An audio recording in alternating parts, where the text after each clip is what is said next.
ქალწულებრივი ცხოვრება არის აღმატებული. მაინტერესებს ეს იმ ქალწულებსაც ეხებათ, რომლებიც მონაზვნები არ არიან, ან ეკლესიური ცხოვრებით არ ცხოვრობენ. არა გასულ. ეკლესიური ცხოვრება მოიწყეს ცხოვრებაზე, არ გავთხოვდები და წონდები ეკლესიური ცხოვრება არ მინდა. მასე სადაა. ქალწულება უპირველეს ყოვლისა ეს არის სულის თვისება. უყურეთ როგორ არის ქალწულება ძალიან ხშირად დაყვანილია ფიზიკურ ქალწულობამდე ან უქორწინებულობამდე და ასე შემდეგ. ეს ისე არ არის. ქალწულება ძალიან ღრმა განმარტებაა. ქალწულების ღრმა განმარტება ეს არის რომლის კერძო გამოვლინება არის ქალწულება. ეს არის ესე ითქმება თლიან სიბრძნეობა. თლიან სიბრძნეობა. Sustat შეიძლება აზრი ეს არის. ანუ პიროვნების ერთიანობა და აქედან გამომდინარე არსებული სიბრძნე. ეხლა რატომ არის ქალწულება მისი კერძო გამოვლინება?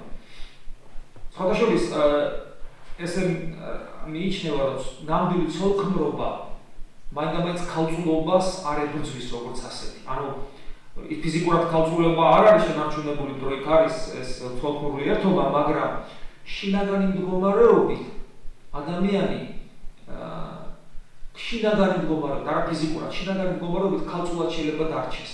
ანუ ის უმანკოება, რომელიც მის არსებას მთლიანობას არ დაუკარგავს. ანუ მთლიან სიბრძნეობა რა არის? ეს არის ადამიანური, ფიზიკური და სულიერი ძალების ერთობა. ეს ყველაფერი გამორჩილებული პიროვნებას, პიროვნულ საწყის ადამიანში და ყველაფერი ეს მიძღვნა ღვთისადმი. ადიდეთ ღმერთი ხორცით ამაგითა თქვენ დარჩენი ბუნებით ღმერთი ვართ.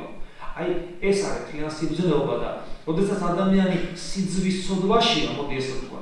ნახეთ მაშინ რა ცუდი რაღაცა ხდება. ის რაც არის ორი ადამიანის ქრისტეს მიერ ერთობისათვის, სადაც ფიზიკური ერთობა არის უბრალოდ რაღაც შეიძლება ასე ითქვას, ხშირად ესე მოყვასხულე მაგალითი მათი ურთიერთობის სიმფონიის გამამშვენებელი აკორდი ხდება მისით, აი ამ აკორდით ჩანაცვლება ყველაფრის და მათ შორის ცხოვრების საზრისის, ცხოვრების წესით, ანუ რაღაცა მისი ბუნების რაღაც ნაწილი ამოგლეჯილია და გამოყენებული რაღაცა საქმეში, რომელიც ამ მთლიანობიდან ამოკვეთილია, ამიტომ ის ცოდვა არის.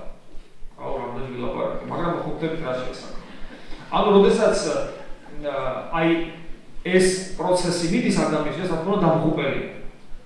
ხოლო თუ ადამიანს ფიზიკურად არ აქვს ურთიერთობა არავისთან და ასე შემდეგ, მარტო ეს არაფერს ადამიანს შეიძლება არავისთან არ აქვს ურთიერთობა, მაგრამ სულ დაშლილი იყო შინაგანი. ანუ ფიზიკური ქალწულება თლიან სიბრძნეობას და ნამდვილ ქალწულებას სულაც არ ნიშნავს. და მონოზნობა კიდე ზუსტად ეს არის. მონოზნობა არის სწრაფვა იმისკენ, რომ ეს თლიან სიბრძნეობა მოიპოვო და ღმერთს მიუძღვნა.